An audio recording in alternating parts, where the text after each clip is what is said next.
Hey, this is Ricky Jackson again. You know what? I grew up going to the local fairs around town, and there was always a demolition derby. And when I was at the demolition derby, I was so excited. I see these guys out there driving, and I said, "Man, that looks fun.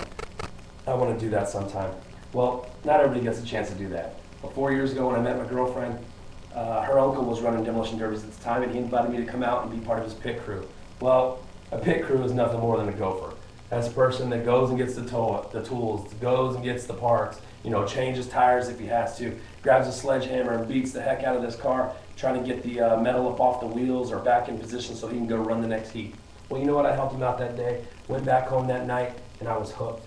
I started driving around my neighborhood, looking in backyards, looking inside of houses. I went home, got on the internet, started looking for cars.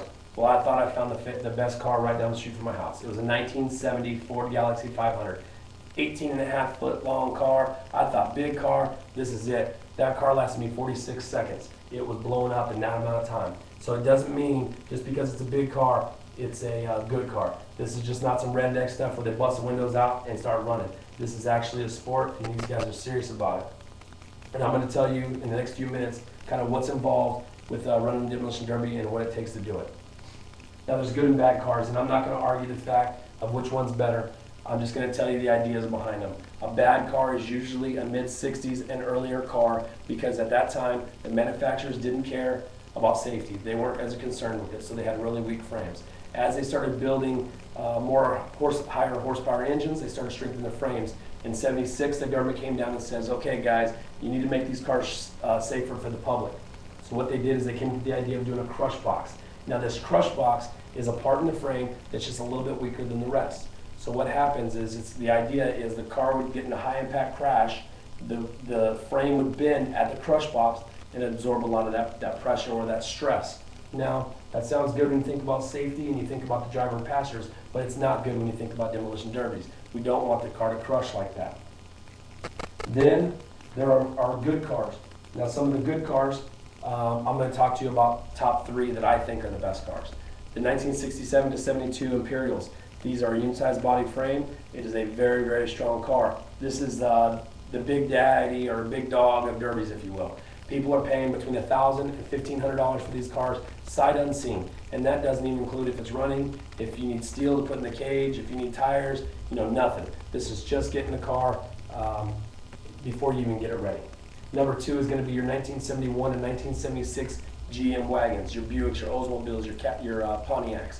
They are called the roundbacks because the way the roof line comes down, it is round down to the trunk. That's why we call them the roundbacks.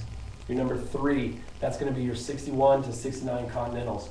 Now, you've probably heard the saying, oh, they don't build cars the way they used to. Well, that's absolutely true when it comes to the Continentals. A lot of guys don't even like to run these because it takes forever for them to strip these things apart because they were built so well. That comes to stripping. Stripping a car, you got to take the glass out, you got to take the trim off, you got to take the headlights out, you got to take off the bumpers in some cases. If it's got a roof rack on the wagons, you got to take it out. The whole interior has to come out. Anything that's flammable has to come out of the car before you can start building it. After it's stripped, then you're going to start building this car. First thing you're probably going to do is you're going to strip down, you're going to grind down the paint off the edge of the doors and around the trunk. This is so you can put some steel there and weld it all closed, making this car tighter and stronger. Next thing you're going to do is you're going to look at the engine. Hopefully it's a running engine. More often than not, it's not going to be. You're going to rip that motor out of there. You're going to have to take another motor that'll fit in that position, or you might have to fabricate some kind of mounts. You're going to drop your motor in and get it ready and get it running order. After that, you got to start looking at some safety things. Some of the things we do are we have to put braces up where the windshield used to be and where the back window used to be. We also have to go into the car and we have to build a cage. There's a steel bar where the dash used to be, 2 steel bars come down where the doors are, and there's a steel bar that goes behind the driver. Now that you have all your safety stuff taken care of, the only thing that really requires is a helmet. It has to be a DOT approved, Department of Transportation, certified helmet, and of course, that's just for safety. So now that you're stripped down, you're ready for war, we're going to talk about taking somebody out. Now, how do you take somebody out? Depends on the car. Every car has a weakness. Let's go back to those Chrysler Imperials. These guys have a front that is just unpenetrable. We have a rear end that's so strong, they can hit people full speed and not even bend the darn frame. But they do have one weakness. Their front steering linkage is horrible. If you can get a good shot on their wheels, you can knock their front tires off and you can beat these guys. If you can't knock the front tires off, though, it's going to take everybody in the Derby to team up on these guys and knock them down. Then let's say you're in let's say you're in the stronger car and you see that 70s, late 70s car over there with the crush box in it. Well, you're going to want to hit those guys in the front end too. You hit them in the sides, you hit them in the front end. It's going to do one of a couple things. It's going to blow their radiator. If they don't have water, their engine's going to heat up, and they're eventually going to have to stop running. 2 is it's going to bend the frame up to where it gags the steering. Well, if they can't steer, they can't hit you, right? And 3 is you're just going to annihilate the front of their car, and they're just going to be stopped dead in the water. So a car that can't run, can't steer, and is dead in the water isn't going to get in your way of getting that first place trophy or maybe that check, right? So that's what you want to do.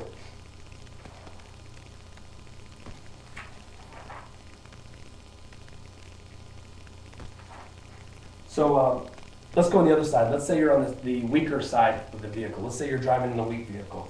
Well, there's always going to be somebody stronger than you. Either they're going to have a better engine, they're going to have a stronger car, or maybe their just driving skills are a lot better than yours. Maybe they have more experience.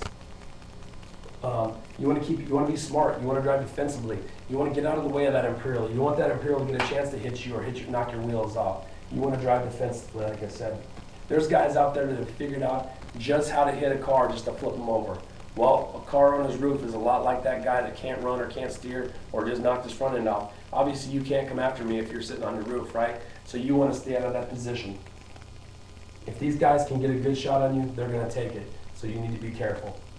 As you can see, there's a lot of things to think about when locating, building, and learning a demolition derby. I hope the next time you guys go to the fair and you see that derby sign up there or whatever, you'll go check it out. And I hope that you'll have a newfound appreciation for what these guys go through. This is not just some redneck sport where they bust the windows, go around crashing cars. This is a true sport, and these guys are passionate about it. Thank you very much for your time.